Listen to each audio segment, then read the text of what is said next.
guys want to. I think Okay. his house flooded or something a couple months ago or a month ago. No, I know it. I know All it. right. I actually found him a worker that might be interested in working on his house. Oh, nice.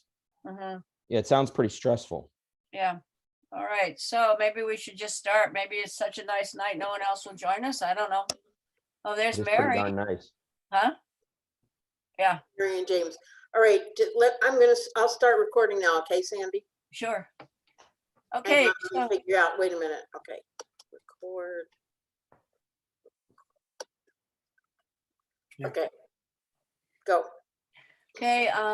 Hi, everybody. My name is Sandy Baird, and I'm here with Vicki. And this is a presentation to speak tonight and to discuss tonight what the whole idea of court packing or court expansion is going to be all about. The Democrats recently announced a plan to increase the numbers of the Supreme Court justices, which the Republicans say is packing the court in a derogatory fashion, and the Democrats say is a necessary court expansion. So with us tonight to discuss this issue and what it might mean either way is Jared Carter, professor from Vermont Law School, and I will let him talk about this and see what we all think about it. So chime in when you guys want to. Okay, Jared.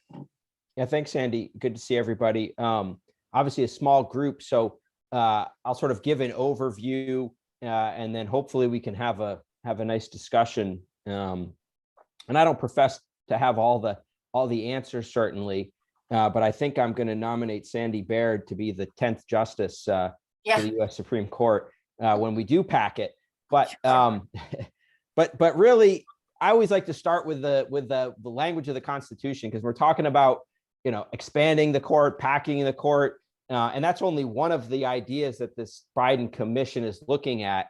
I always like to start with the Constitution. So my thinking is to sort of touch on what the Constitution says about the U.S. Supreme Court, then talk about what the law says about the U.S. Supreme Court, and then some ideas about the rule of law and the court and the importance of maintaining its, to the extent possible, its apolitical nature, and why I think there's a 0.0% chance of the court actually expanding, and B, if it were to be expanded, why I personally think that would be a bad idea.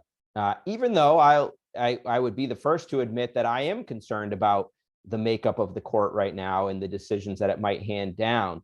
And then hopefully we can have a nice, robust conversation, because as I said, I don't have all the answers, certainly.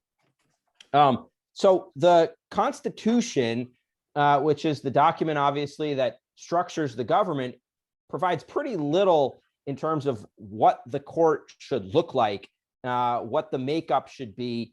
Here's what it says. It says the judicial power of the United States, and this is Article 3, Section 1, shall be vested in one Supreme Court and in such inferior courts as Congress may from time to time ordain and establish.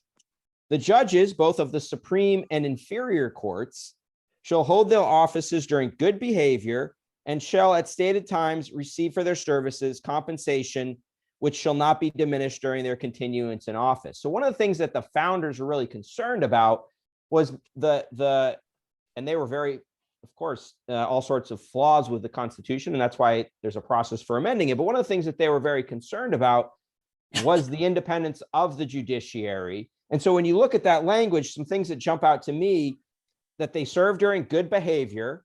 So a bit vague, right? I mean, we've all probably been bad at some point in our lives. So what does good behavior mean? But the idea is that you can't just remove a Supreme Court justice because Congress feels like it, to insulate it from politics, to insulate the justices from a president or Congress saying, well, we don't like the direction the court's going, so we're gonna remove you. That wouldn't be bad behavior, presumably, but it is a vague term. They shall receive compensation that shall not be diminished. So the idea is similarly, obviously, Congress under the Constitution has the power of the purse, sets the budget, but in order to maintain the independence of the judiciary, Congress can't cut their pay if they don't like what they're doing. Because obviously, you know, everybody's got to pay light bills, even Justice Roberts. who apparently has a pretty nice place on an island off the coast of Maine, but everybody's got to pay their light bills. So if you can control someone's salary, you could potentially influence the decisions of the court. So it was clearly important from the start that the court be independent. And one point that I would just sort of add to the conversation is, for all the critiques of the decision of the court, and there's many decisions that I don't like, and there's many decisions that potentially could come down the road, whether it's reproductive rights, whether it's rights around sexual orientation, civil rights decisions. I am very concerned about where the court might go, but I think it's very important to depoliticize the court, because in the long run, I think if you look at the decisions of the court, for all of its flaws, there has been progress, and the court's been a very important part of that. So whether you look at the decisions around suffrage in 1922 and Lesser v. Garnett, U.S. Supreme Court, and obviously a constitutional amendment making the right to vote universal regardless of gender, allowing under the Constitution, protecting the right of women to vote. Whether you look at Brown versus Board of Education, which obviously desegregated the schools, the public schools, and a whole slew of other cases. Whether you look at more recent cases like Obergefell and Bostock, that enshrined the constitutional rights of all people, regardless of sexual orientation. Or you look, if your interest is the environmental movement, you look at decisions of the U.S. Supreme Court around the ability of organizations, say, to sue to protect an endangered species or to protect public lands for future generations. The court's been a very important part of it. And it's worth noting, I think, that if we're going to be honest, the court has no power to enforce its decisions, Right. whether it's Obergefell, Brown, or Lujan, which is an environmental law case that often comes up. The only reason that the court's decisions carry any water is because all of us, or most of us, believe in the rule of law. And we're willing to say, even if we don't like a decision, that is the rule of the U.S. Supreme Court. And the risk of politicizing the court is that when that decision comes down that we like or don't like, the majority of the population is not willing to follow it. And then you end up in a really difficult situation. So even in the short term, if we could add justices to the court that we might agree with, regardless of which side of the political spectrum we're on, someday we're going to all need the court to make an important decision. And if it's lost its credibility because it's been a political hot potato, then I fear for that future as somebody that practices law. So I think it's worth thinking about it from that perspective. Now, that constitutional provision that I cited you all to a few moments ago that I quoted doesn't say very much. And so we've seen, this isn't the first time that this has come up. In fact, when the first Congress met in the late 1790s, the 1780s, the original Supreme Court had 6 justices. And it's fluctuated over time. Everybody sort of refers back to the FDR instance, right? I always get the line wrong, but it's the switch in time that saved the 9 or something like that, right? Where FDR and the New Deal laws that he was trying to get through kept getting struck down by the Supreme Court. He threatened to add a justice or two to switch the balance, and one of the justices switched their vote as a result. That's the most recent instance, but the truth is the Supreme Court has fluctuated 6 justices, 9 justices, 8 justices. It's been 9 since 1869 after the Civil War. So it has been relatively stable since. And I think that's a direct result of that is this simple fact that according to, I believe it's an AP poll, recent AP poll, to the extent anybody believes polls, but fine, an AP poll, the only branch of government that the majority of Americans have trust in is the judiciary. Yeah. They don't, it's not a great amount, it's only 55%, but Congress and the executive, very little trust. And so in light of the fact that someday probably soon, we're going to need the Supreme Court and our fidelity to the rule of law, even if we don't like those decisions. I think it's important to maintain that. And my fear with any drastic changes, it doesn't mean maybe there's some changes that we could make to improve it. And I'm happy to talk about those a little bit. But I think any drastic changes, including adding members or particularly adding members, risks politicizing the court. And even if we get short-term gains, in the long term will be bad for democracy, because the court in the end is the only check we have on a runaway executive, whether that's Donald Trump, Joe Biden, Bernie Sanders, or whoever it may be one day. It's the only check we have. And that doesn't apply just to the executive. It applies to Congress as well. And all of the agencies, whether it's the Department of Defense, the EPA, the Department of, all of them, it's the court.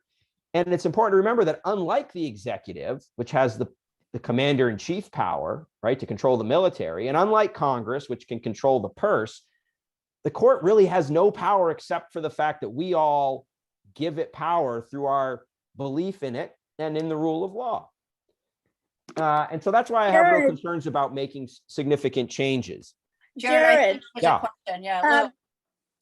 I was just wondering, couldn't the court lose credibility just by, I guess, its own behaviors over time?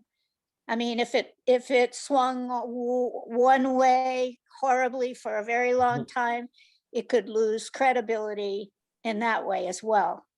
I'll tell you when it lost some credibility was during the Civil War. I mean, right out, like with the Taney Court, the one that decided the Dred Scott case. Right. And Lincoln, who we think of as the person who saved the Constitution.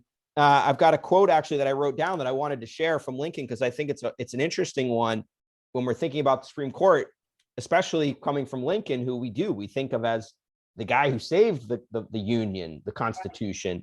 In his first inaugural, he said this about the Supreme Court, which I think is interesting, but it was in response to the Dred Scott decision. He said, "The candid citizen must confess that if the policy of the government is to be fixed by decisions of the U.S. Supreme Court, the people will have ceased to be their own rulers, having resigned their government to the hands of that eminent tribunal," which always strikes me as interesting, because in some ways he's absolutely right. I mean, the Supreme Court is the most undemocratic part of our government, right? Nobody votes for them. They get lifetime appointments. Their pay can't be changed. There's no real check on them. And that's a fair point. On the other hand, if they become overtly, I mean, look, there's no question this. We know who the liberal justices are and the conservative justices are. So to a certain extent, we're deluding ourselves to think that it's not political. Of course, it is political, but it's less political. There's checks on that direct political nature and the process that the court goes through that don't exist in the other branches of government. So the flip side of Lincoln's quote, which I think is a legitimate fear, is that if it became a sort of a more democratic body, then is it able to protect the rights? Even if we don't like the rights that sometimes it protects, is it able to protect those rights because it becomes so political? So I think Lou, your point is well taken. And certainly there's been, and Sandy pointed to one, but there's certainly been times where a vast percentage of the population didn't believe the court was too left or too right. And I think that's the nature. It's got to make tough decisions. But in the end, even though, I don't know, maybe others know, there's a significant portion of the population that thinks the Roe v. Wade decision was not constitutionally sound and think it's horrible. But we accept it as a society as the law of the land. That doesn't mean they don't try to change it. And I'm sure people on here wouldn't want it to be changed, but it is the law of the land. And so I think the possibility of politicizing the court through adding justices, particularly through adding justices, the long-term harm outweighs perhaps the short-term benefits. That makes sense. Okay, but Jared, Yeah. Would you talk specifically about the Democratic idea to pack it? Why do they want to pack it? But it's pure politics. It's always been pure politics. Anytime we've talked about adding members to the court, and so I'm happy to chat about that. Just to be clear, here are what has happened is a commission has been created, and for anybody that's worked in politics, what do we know about studies? When the Vermont legislature says we're going to do a study, what does that usually mean? Nothing. Nothing's going to happen. Nothing. We study whether we should studying something. It's a place where ideas go to die, right? So that's why I say I think there's a 0.0% chance of really anything happening. But this commission is looking at whether the legal history and legal authority of Congress to expand the court, because it's important to note, Biden couldn't just add justices. It would take an act of Congress. So it would have to pass the House and the Senate is very evenly split.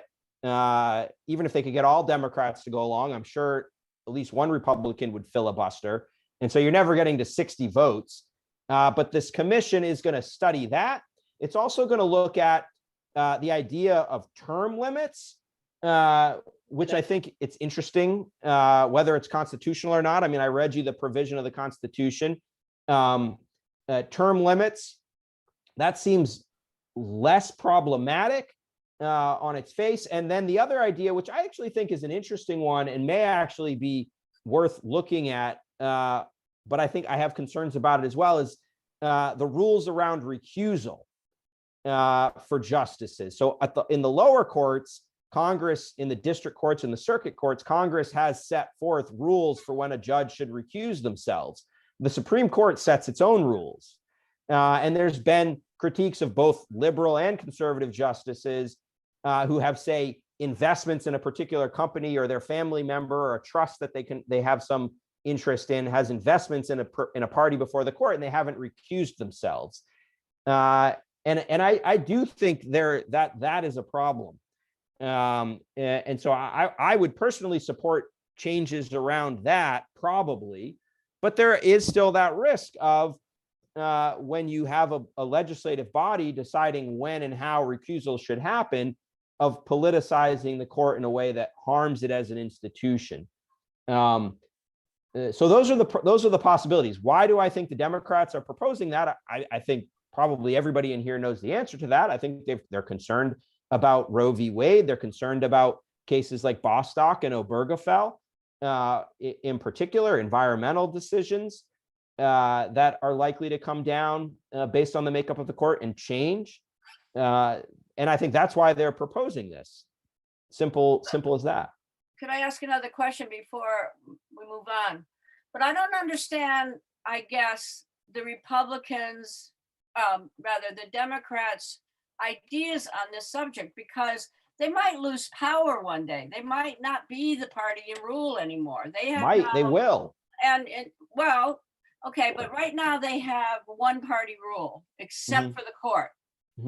And so I don't get it, why they don't understand that could be turned against them. If they get to pack the court, so will the Republicans the next time. Right. Well, and that's exactly, I think, yeah. Right. Absolutely. And that's why I think it becomes, if we engage in, let's leave aside the idea of changing the recusal rules or maybe term limits, those seem slightly less political. But if we engage in this idea of every time a new party comes into power, we're adding or subtracting justices, then the idea of an apolitical court is completely out the window. I mean, it's 45% of the way out the window already, but 55% of the people trust the judiciary and that it will do justice as a general principle. So I think, yeah, if it's the Democrats add 3 this time, the next time the Republicans subtract 6, and then the Democrats add 3 and the Republicans add 9. And it just becomes essentially a supra legislature. Hey, Jared, has it always been that way in terms of percentages of people who believe in the court? Has it gone downhill? Do you know anything about that? Yeah, I haven't looked at historically whether it's gone downhill. So I don't know the answer to that. But the polling I've seen, and there's a few, in the past couple of decades, the Supreme Court, or the judiciary, I should say, not just the Supreme Court, but the judiciary has always been the most trusted branch, at least for the past 30 years. Thanks. I mean, obviously 45% saying that isn't their most trusted branch is a significant percentage, but you look at Congress, it's like 22%, and the executive is like 27%. So it's pretty significant in that sense. And so that is my concern. Yeah, if it's the Democrats this time, it's the Republicans next time. And then when we really need the court to stand up and say, no, separate is not equal, or no, you can't discriminate against people based on sexual orientation, or yes, you must protect a woman's reproductive rights, nobody will listen to it because it will have become so political that people will basically say, go to hell, not listening, make us listen. And remember, unlike Congress, the power of the purse, and the executive, the commander in chief, they run the military, the Supreme Court only works because we all accept as a society that it works. It has no power. The Supreme Court doesn't have a police force to go out and say, you got to listen to what we say, right? They have no way to coerce other than that faith in the rule of law. And so that's why I am concerned. Yes, I fear for some of these really important decisions that have been handed down in the past decade. And I will do everything I could as a lawyer and potentially representing people to try to push back against those. But in the end, I think if we bail on the principle of as apolitical of a court as possible for short-term gains, which I would want to see, then in the long run, it's not going to be there for us when we need it to help us with the progress that I think probably many of us would agree has been made. It's always 2 steps forward and 1 step back. That's the story of the law and policy. And all of you are activists and engaged folks know that.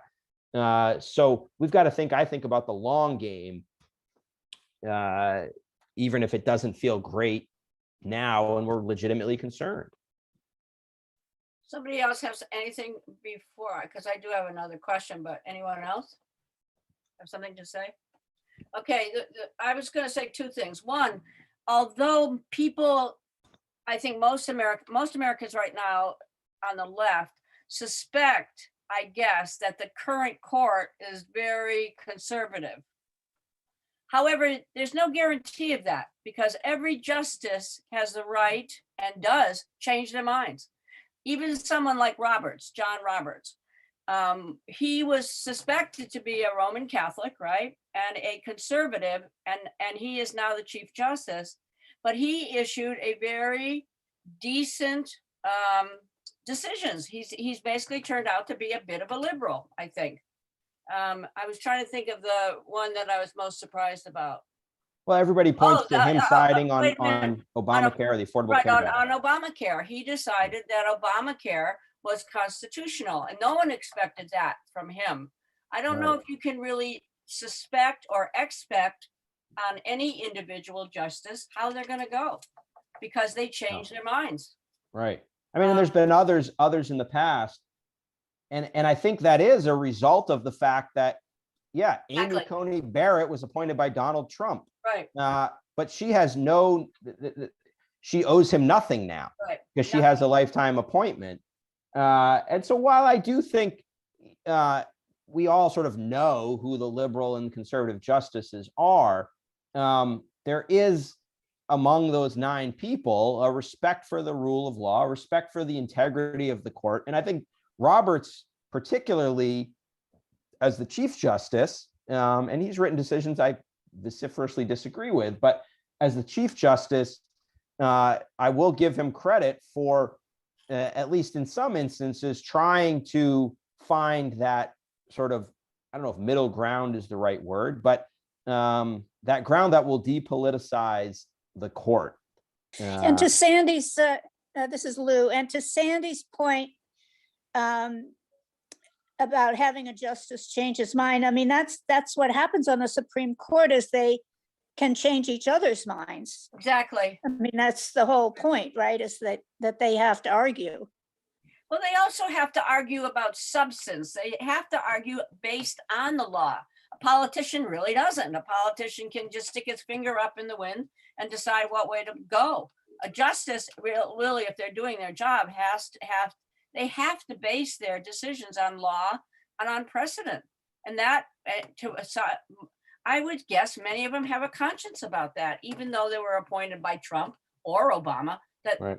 those Well, are, wasn't it Kennedy that wrote Roe v. Wade? I think so, yeah. And he was appointed by Reagan.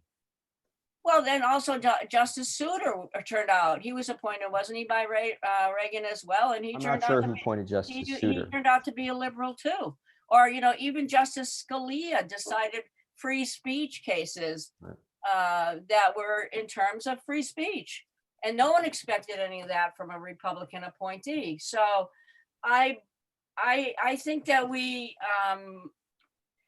too easily dismiss justices as somehow political beings when they have another standard they have to make. They just have to do it in their own conscience. They are lawyers and they have to make their decisions on the law and on precedent. And that's different than a politician. I really want to believe that, but when I look at Kavanaugh and everything Yep. he's done in his life, he's disgusting. And I don't know how to, it's hard for me to give him any benefit of the doubt. But you got to, because he's Yeah. there. Well, You have I think here's what I would say. There's certainly, and I don't know whether Kavanaugh will fall into this category in sort of from history's perspective or not, but there's certainly, we look back at Justice Taney, who wrote the Dred Scott decision, and it's a national embarrassment. I forget who wrote the Korematsu decision, which said it was constitutional to have the Japanese internment camps. And that's, as in law school, we learn about that as it's still actually good law, but it's a national embarrassment. And it's really shunned. And so certainly there'll be justices who, don't pass sort of the test of history and we look back on as embarrassments. I don't know if Kavanaugh is one or not, but maybe he will not be. yet. I mean, we don't know yet about Kavanaugh. Do we, Beth? I mean, No, we don't. We okay. don't. All right. We don't know about Coney Barrett either. Yeah, No, we don't. So that I think is really a good point. But I'll tell you, the worst decision that was ever made by the Supreme Court to me was Bush v. Gore. That was 100% political, it seemed to me. But other than that, I mean, you could even find a basis in the law for the Dred Scott decision. And so here, I think that's a good point, because here's how I agree. I think the decision was bad. Which one? But in the end, I accept it as I disagree with it, but that's the law of the land. And that's what, if you read Al Gore's concession speech, I think I've circulated it on some of these emails in the past. I think it was one of the most powerful speeches ever given for that very reason. He touches on this idea. And so you could see if, most of the country didn't believe, even though they disagree with it, that's the law of the land, then we're in a real crisis. And I think there's the credibility is so important. And without that, there's really nothing. Even if we don't like it, we still generally, or the majority of the population, finds their decisions to be credible or valid. Okay, anyone else? I think the saddest decision that's been made recently, and maybe you can correct me if I'm wrong, that teenagers can be given life sentences.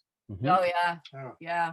Wasn't that just passed by, in fact, I think it was 6-3, maybe, was it? I don't know. Jerry, Anyway, I'm sorry. Yeah, go ahead. Why don't you comment on that? Because I don't know. That just happened, didn't it, Robin? well, yeah, recently. Yeah, I forget the name of the case. And I would agree. A horrible decision. But I still keep coming back to, well, it gives us something to work on, right? And that's part of the beauty in some ways of our federalist system. Vermont doesn't necessarily have to follow that, or wherever people are zooming in from doesn't necessarily have to follow that. And Sandy and I had discussions about states' rights over the years, and Yeah, I think there's the left has missed the game when it comes to states' rights. The idea of states' rights has sort of become a conservative talking point, But I think actually you could talk about states' rights from the reverse, and think about the opportunity, especially in state like Vermont, where we can call up the governor or lieutenant governor, and they'll answer their phone. You know what I mean? Sometimes. To make positive change. And so running away from states' rights and always running to the federal government, sure, bad things have happened in states, don't get me wrong, but it's also empowering for citizens like us who are engaged, if states can make change. And so while I think that's a very problematic Supreme Court decision, it also gives us something to work on here in Vermont or here wherever we are. And ultimately elections matter, and we there'll be a new court, might not be in my lifetime or our lifetimes, but the court's going to change and the court's going to adjust. I think in some ways we've got to have faith in that process. I know that maybe isn't particularly comforting, but I sort of agree with you on states' rights. The reason, of course, that states' rights has always been questionable in the United States is because of the Civil War, and because the state, right? But I don't necessarily think that states' rights is a bad idea.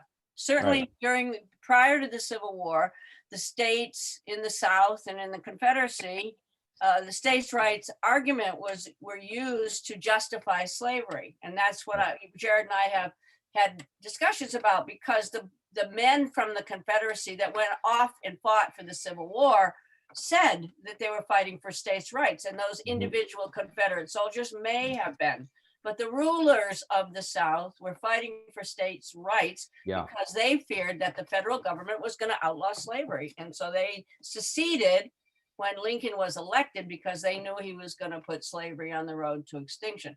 So that's, states still do horrible things. Yeah, I know. Even today, again, whether it's around reproductive freedom, sexual orientation. I mean, there's states that are doing terrible things in places I wouldn't want to live as a result.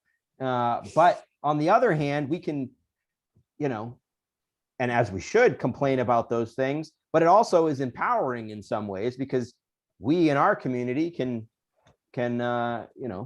change the way things are. So there's a great quote from Justice Brandeis. I forget the name of the case, but his essential quote is, that the beauty of federalism is that one courageous state or city or town, if guided by courage, can light the way for the rest of the country without risking harm to the rest of the country.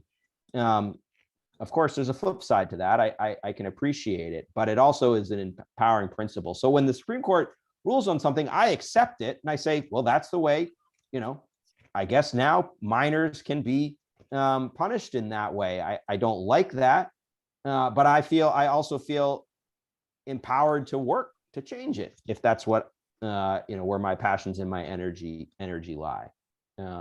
We really should do a whole session on the rights of minors in the criminal system, I think. There is something, though, that I wish you'd comment on also, Jared, or anyone else. I would like to have someone, maybe you, Jared, comment about how does a case get to the U.S. Supreme Court? Why don't you talk about how that happens in the first place? How does a state go? Sure.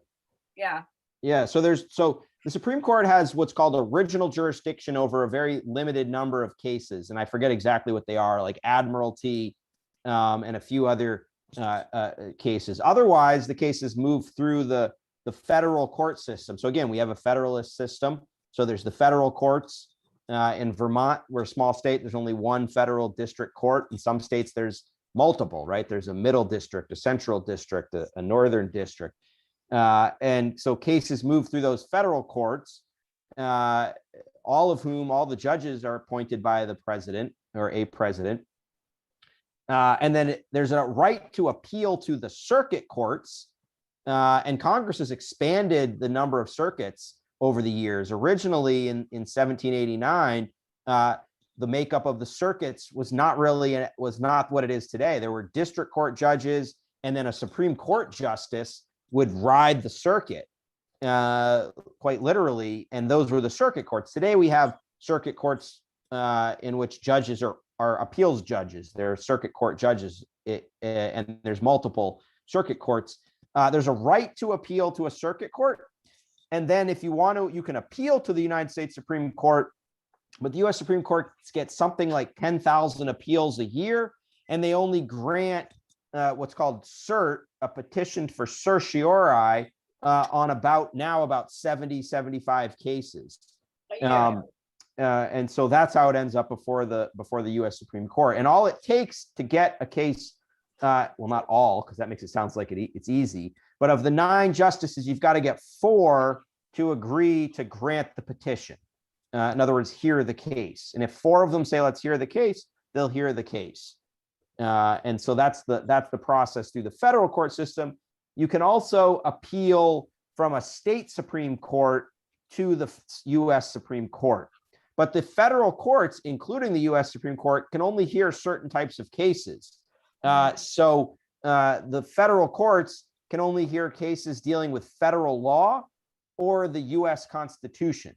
So the US Supreme Court would never be, well, not never, but almost never be in the business of interpreting the meaning of the Vermont Constitution or the meaning of Vermont law, unless there was an argument that a Vermont law violated the US Constitution.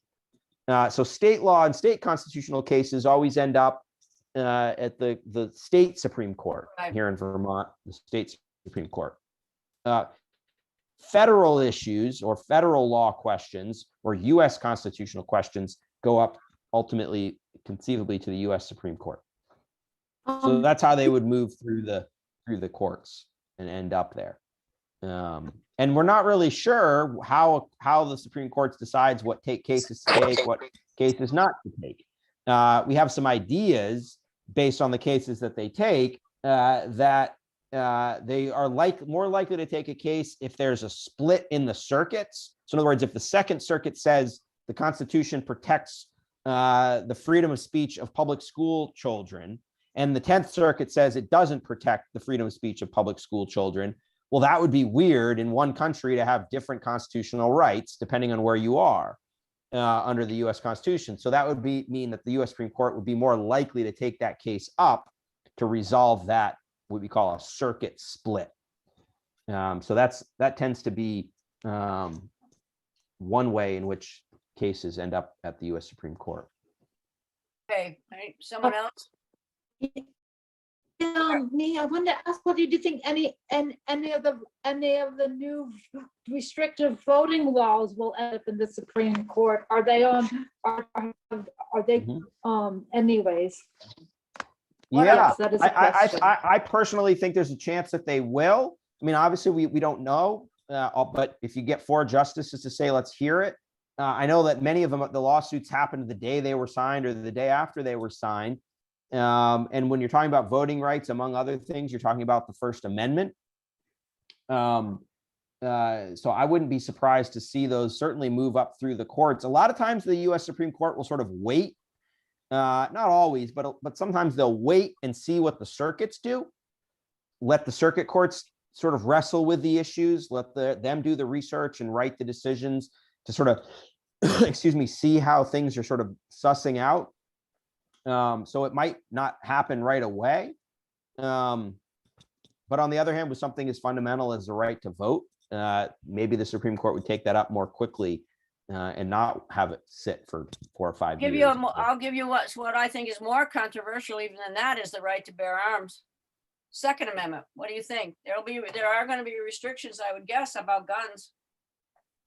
Yeah, I think there will be.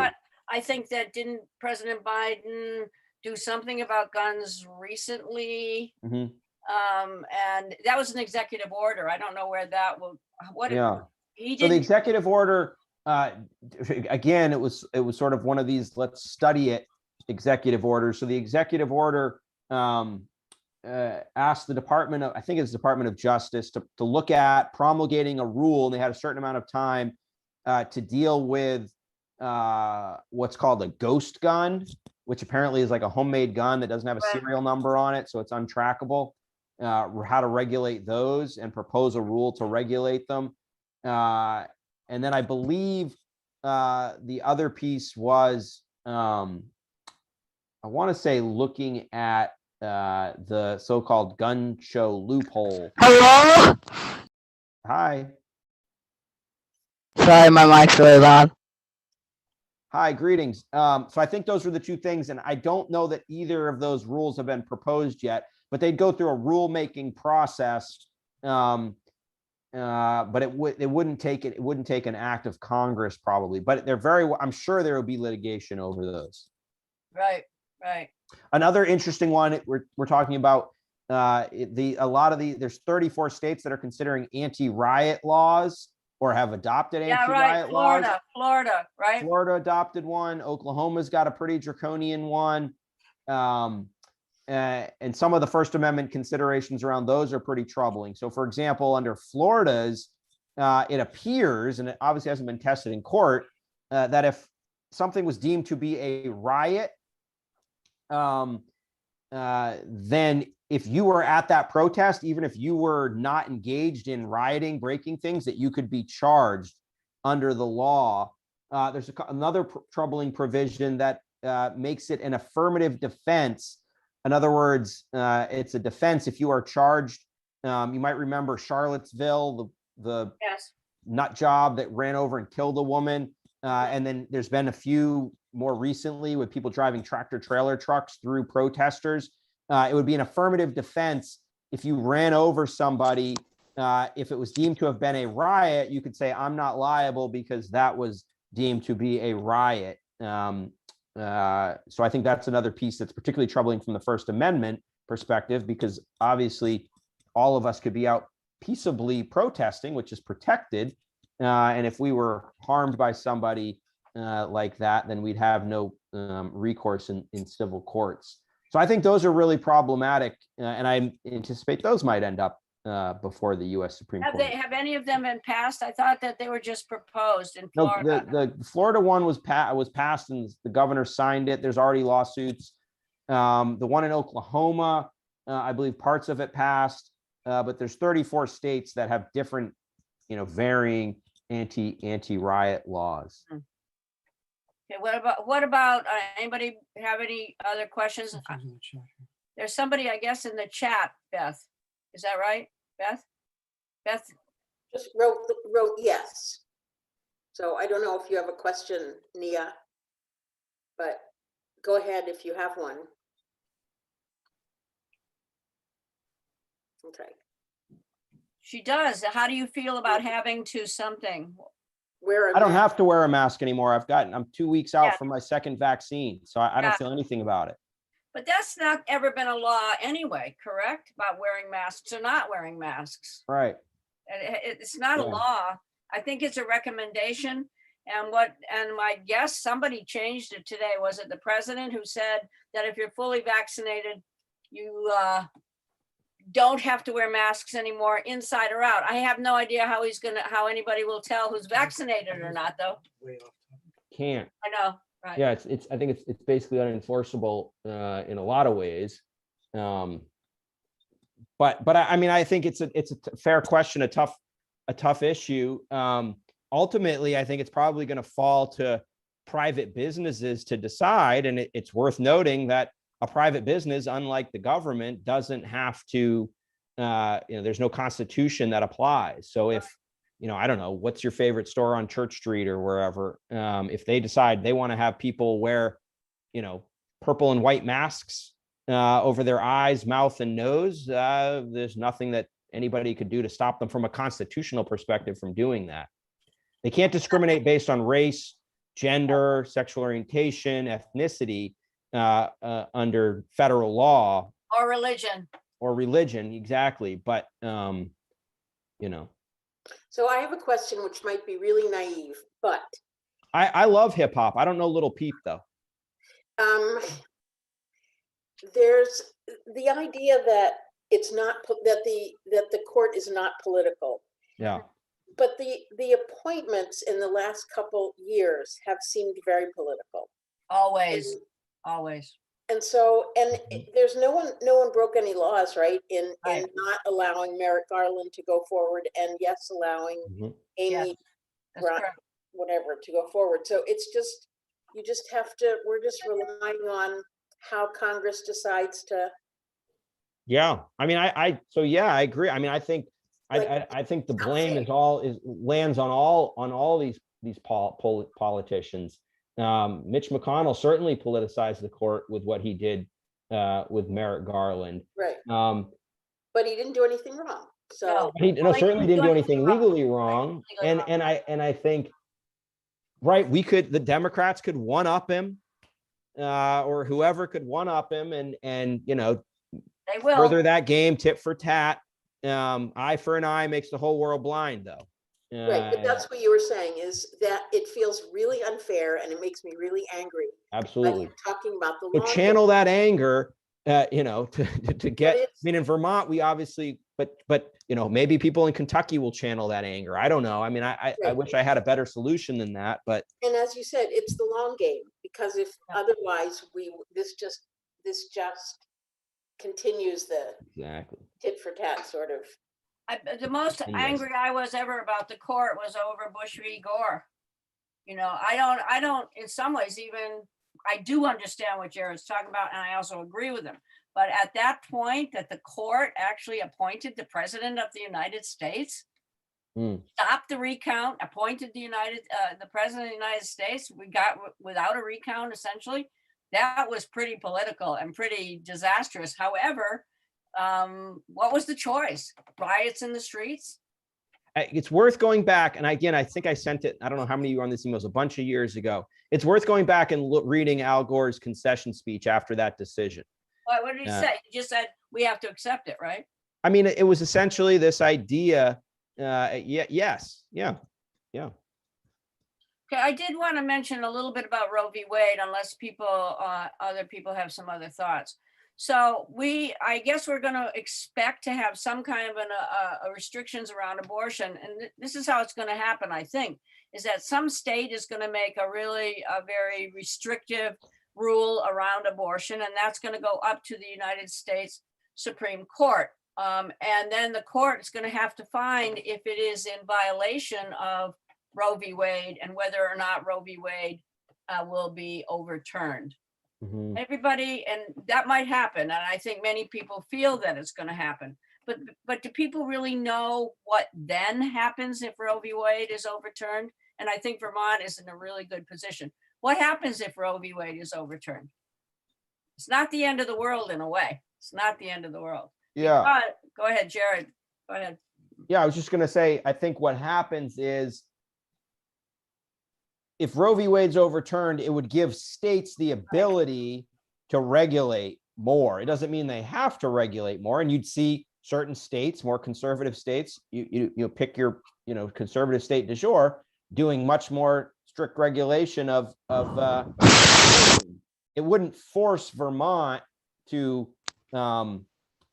end abortion. Vermont, no state would have to do that. I think if all they did was overrule Roe v. Wade. And I think that's a possibility. So. Could have mute, she's not. Okay.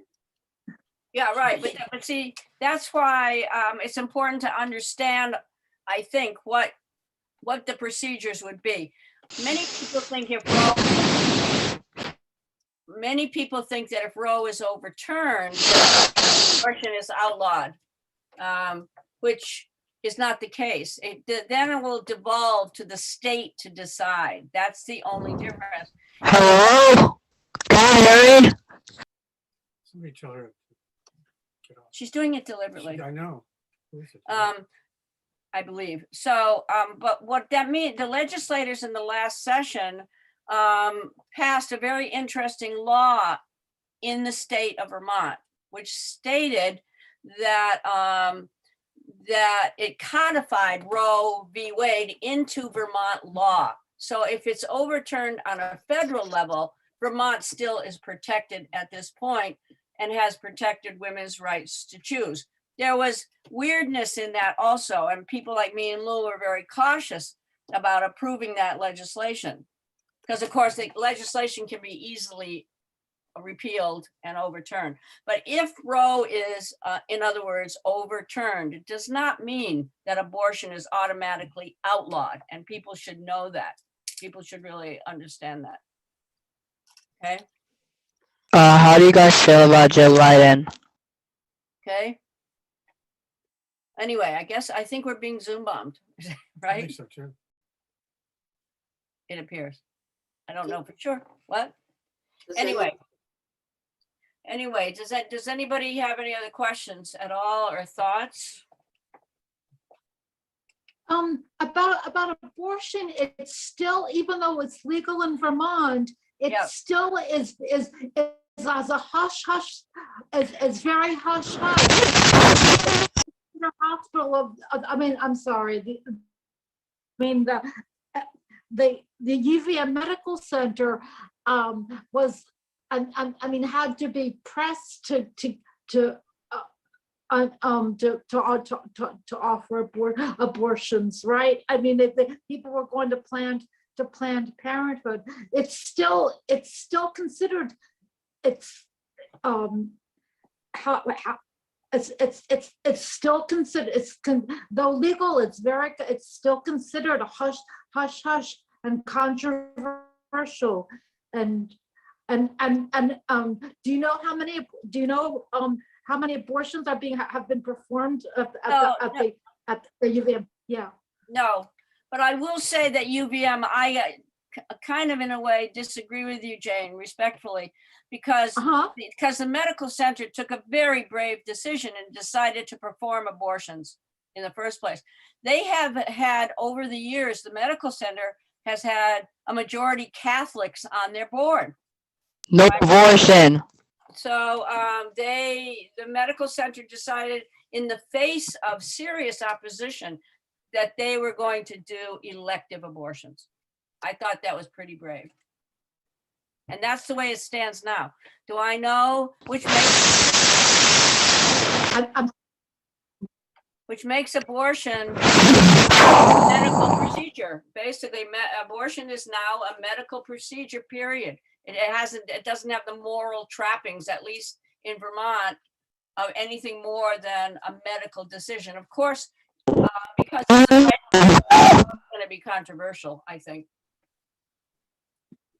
This is the worst Zoom bomb. I've seen much more creative Zoom bombs in my day. I know it. Yeah. I know. Well, I haven't. This is the first The one. first day of second grade for my son, there was a Zoom bomb when it was we were all on Zoom, and all of a sudden this picture of a giant pile of cocaine on a countertop showed up, and then someone started drawing giant phallic symbols, which was a lot more humorous than whatever this person's doing, I thought. Anyway. I know.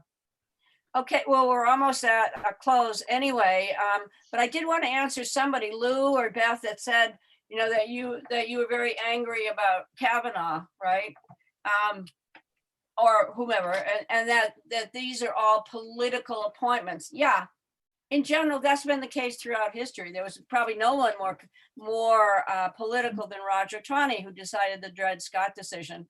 And in that decision, what Taney and the court decided, well, they were slave owners, first of all, so they were terribly political. And what they decided in that case was that Black people had no rights, that the court or any American court law, no rights that anyone had to respect, none, zero. So that was really, I mean, there was reasoning behind it. There was reasoning behind it because in our original Constitution, Black people were not even persons. So there was a legal reason behind it.